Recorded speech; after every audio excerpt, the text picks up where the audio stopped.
It's week 10, and you are still alive in your NFL Survivor pools. Get ready for the most in-depth analysis for Survivor pools out there in the industry today. It's Scratching and Surviving next.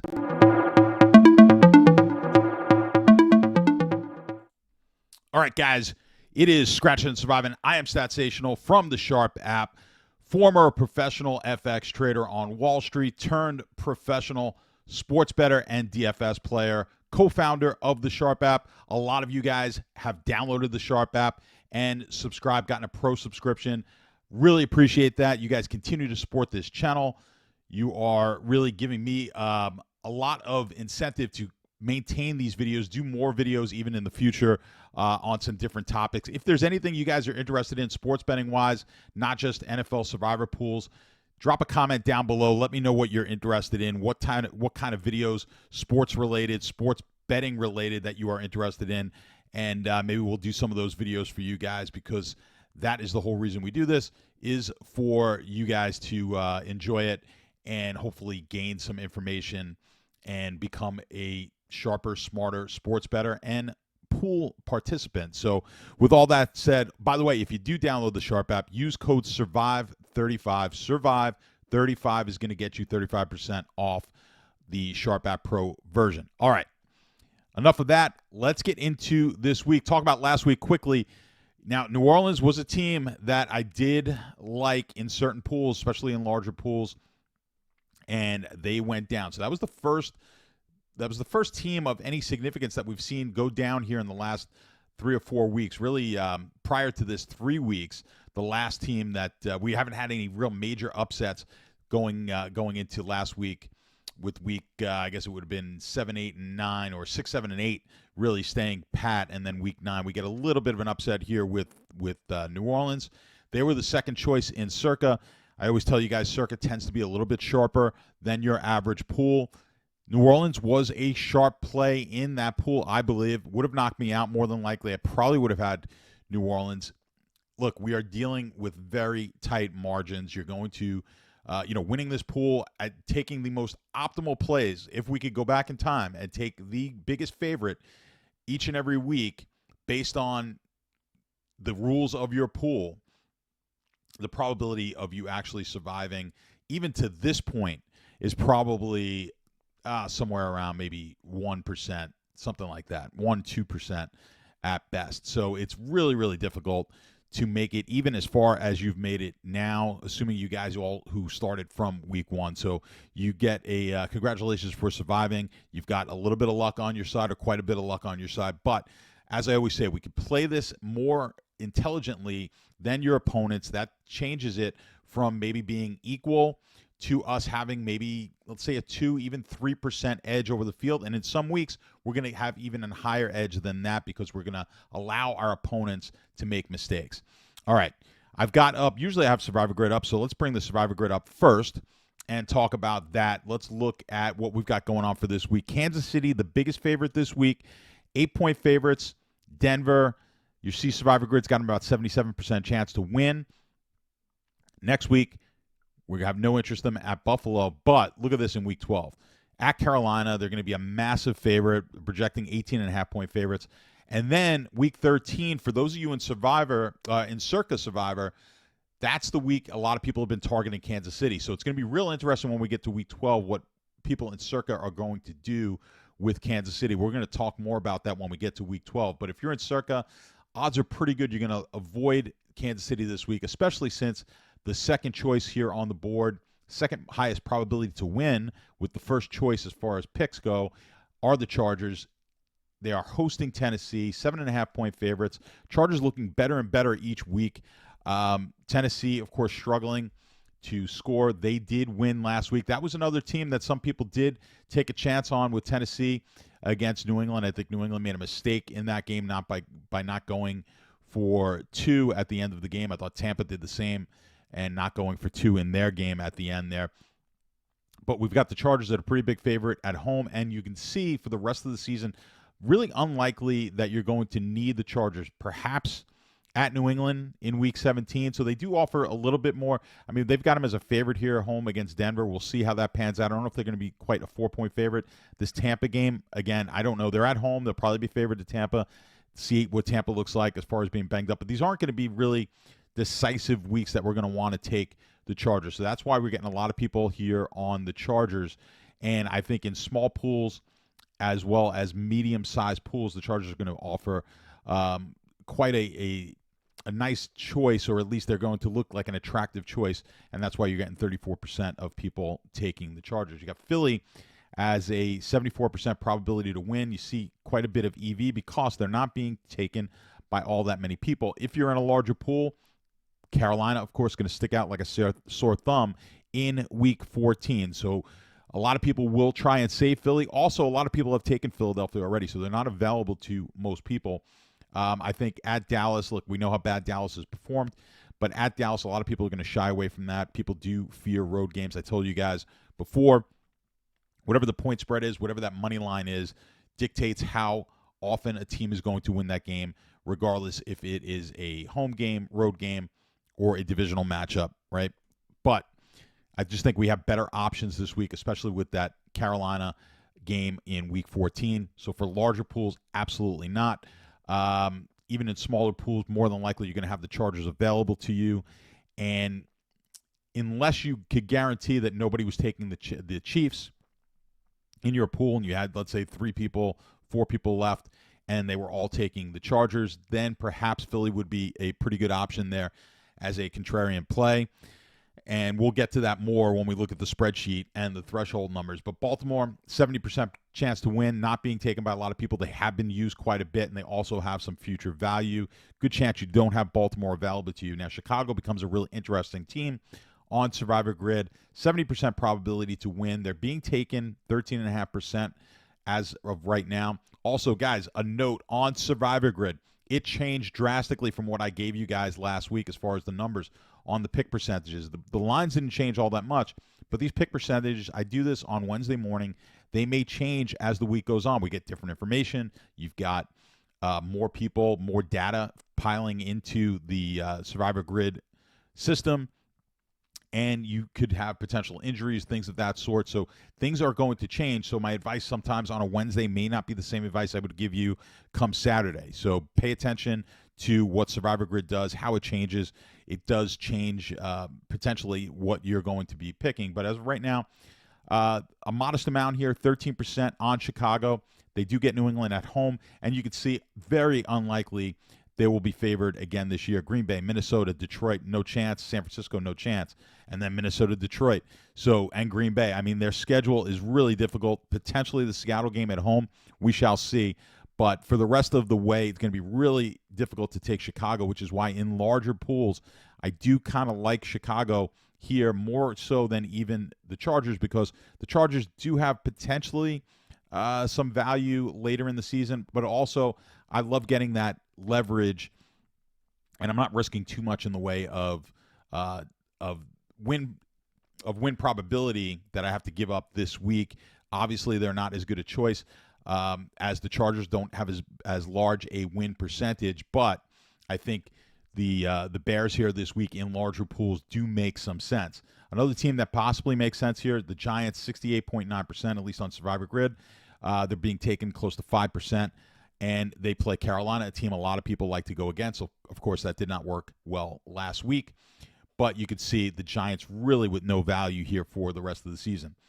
So let's hop over into the spreadsheet, and we'll take a look at what we've got going on there. All right, on the spreadsheet, as always, I like to start with 0%. That's going to give us the biggest favorites of the week. That's Kansas City, and that's the Chargers. Now, Kansas City being taken 14.8% of pools. If you're in a small pool, let's speak to you guys in the small pools. Let's start with the smallest of pools where it's heads-up situation. Now, you know my advice typically in a heads-up situation is go with the team that is the biggest favorite. This week we may have to get away from that just a little bit because of what we showed you here on Survivor Grid and just how big a favorite Kansas City is going to be in Week 12. So because it's very close between Kansas City and the Chargers, and because in 2 weeks we have such a big disparity. I mean, nobody's going to be close. It's going to be the biggest favorite of the year in that game for Kansas City, and getting us down to a weaker team, right? If we go down to a weaker team that week, it's going to be, let's go back to the Survivor Grid. If we go and look at that week and we drop it to whoever is projected, Miami being the second choice or Houston, having those teams, I mean, we are giving up a lot of value here when Kansas City is almost guaranteed to win that game. If there ever was a guarantee, that's going to be close to it. Nothing, of course, is guaranteed, but that's going to be the closest thing to a guarantee, as we will see against Carolina, right? So we don't necessarily want to give that one up, especially when we're only giving up a point or two in as far as percentage points go in taking the second choice, if that is the Chargers here. So heads-up situations, I may be apt to take the Chargers. I think it's worth it. Now, if you're in a pool where we've got a larger amount of people, let's say we've got in your pool 10 people, that's when we start looking at the threshold column, right? So you're going to see, of course, the Chiefs, again, have a high threshold number, meaning in order to fade the Chiefs, you're going to want to take a team that is better than 76% chance to win. Now, that would include, Philly on the border and, of course, the Chargers. But I think in this situation, it is almost even if you got a higher percentage of people taking the Chiefs. Now, and if you had, we would hope for a situation where we could be the only one on a team, right? Now, if you increased it, if more people were going to take the Chiefs, this threshold number is going to increase. If you had less, it's going to, yes, it will increase, right, with the more people on the Chiefs. Well, see, I'm saying it wrong. Sorry, I'm confusing myself. The more people who take the Chiefs, that number is going to decrease, meaning we can take a weaker team. You see that with the Chargers here, because 34% of the people are on, or entries are on the Chargers. We have 69.5%. We could take just about any of these big favorite teams from Baltimore up as a play off of the team in question, in this case, the Chargers. So this week, though, again, it's interesting because even if I knew everyone was going to be on the Chiefs, and I had 7-8 people left in my pool, they all were taking the Chiefs, I'd almost hesitate to, or I knew they were all taking the Chargers. Apologies. If I knew they were all taking the Chargers, I'd still almost hesitate in taking the Chiefs there as the contrarian play. I'd actually look and possibly take a Philly team as opposed to the Chiefs. So what I think I'm getting at here is I want to kind of avoid Kansas City. If you took Kansas City, now last week I suggested potentially you could take them as a hedge opportunity. I did suggest that to some people, depending on the pool, because you may not get all the way to Week 12. We're getting closer, obviously, to Week 12 now, and it becomes riskier and riskier to use Kansas City. But if you did Kansas City last week with the hedge, then that worked out really well for you. You were able to hedge that game on the spread. Kansas City wins. They don't cover the game. You win your hedge bet. So you've already built some equity here. You've already built some actual cash in pocket, and that's what we're really looking for. Get ourselves in these situations where we can hedge. We don't have as much of an opportunity to do that this week because the night games are not really games that we're going to be targeting. The the Chargers do play the late game. The Chiefs do as well. I believe the Chiefs have the 4 o'clock game, but the Chargers definitely have a later game, and we could potentially get some hedging opportunities there, but it's unlikely because of the fact that so many people are going to be on the Chargers. But always keep that in mind. If you are in between two teams, I always like to take the team that's going to play the latest on the schedule, Monday night being the optimal, because that gives us the most information before we have to hedge. All right, so on this spreadsheet, again, we talk about small pools, heads-up type pools, and in pools where very few people. I think taking the Chiefs is very not that it's risky this week, but it's putting us in a very disadvantageous position for future weeks when we can take teams that are very comparable this week and not put us in as bad a position in future weeks. The Chargers now, the downside taking them, of course, that so many people will be on them, and we could potentially get off of them, move to a Philly in heads-up situations. Again, leave a comment down below. We'll talk about your specific pool. Let me know exactly who your opponents have taken, who you've taken, and we'll walk it through and we'll talk it through together. If you increase this now to 25%, so that's getting us into like a mid-range. People ask sometimes, how many people would that really, how many entries in a pool would that encompass? I'm looking at basically how many weeks I think the pool's going to go. For this, I would be looking to get us to like week 15, 14, 15. As the pool goes on, of course, we shouldn't be looking at very high future value weight numbers, because now we have less than half the season left to go. So looking too far out in the future just doesn't play well into the strategy. But we'll look at 25%. I think if you're in a pool of 30 people, 40 people, something like that, we could start looking at this as a number. When you look here, it doesn't change really all that much of the top two teams. Kansas City and the Chiefs still kind of come out on top here. But you see Chicago will take over for Philly as the third choice. And Chicago, because of the lack of future value, I think we talked about it when we were looking at Survivor Grid. We'll bring that up now. But you look at Chicago on this list, just no chance of really ever taking them again. So when you get to the mid-sized pools, that's when we could start at least thinking about taking Chicago here. I don't know if I necessarily love it in a pool of 30, 40. It's questionable. But they do offer us some leverage against the field. I think as the numbers increase, as there's more people left in your pool, the more I like this Chicago play. All right, so you'll see now as we increase this, let's say we go up to 50%, right? It just reinforces the fact that Chicago becomes an even stronger play at the 50% number. Of course, it puts the Chargers at number 2 because we talked about their lack of future value.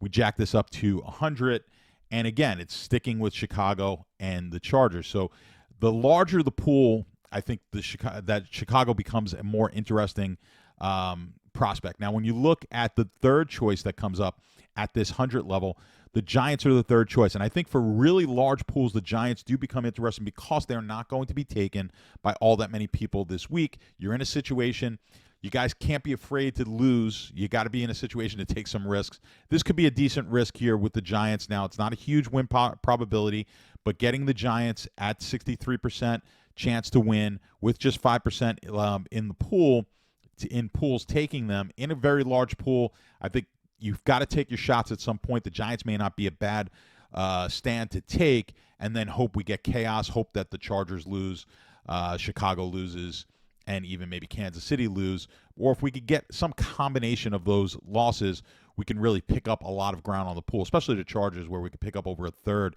So if you're in a pool with 500-600 people, that may be where I start to look to maybe take a team like the Giants and hope that there's just some chaos at the top of the pool. Now, Minnesota's a team catching 10% of pick percent. I think that percentage is going to drop. I don't think they're going to be taken at that high of a percentage. I could be wrong. Let's look at them on Survivor Grid. Survivor Grid, we've got Minnesota. We've got them at Tennessee next week. It's going to be an opportunity to take them.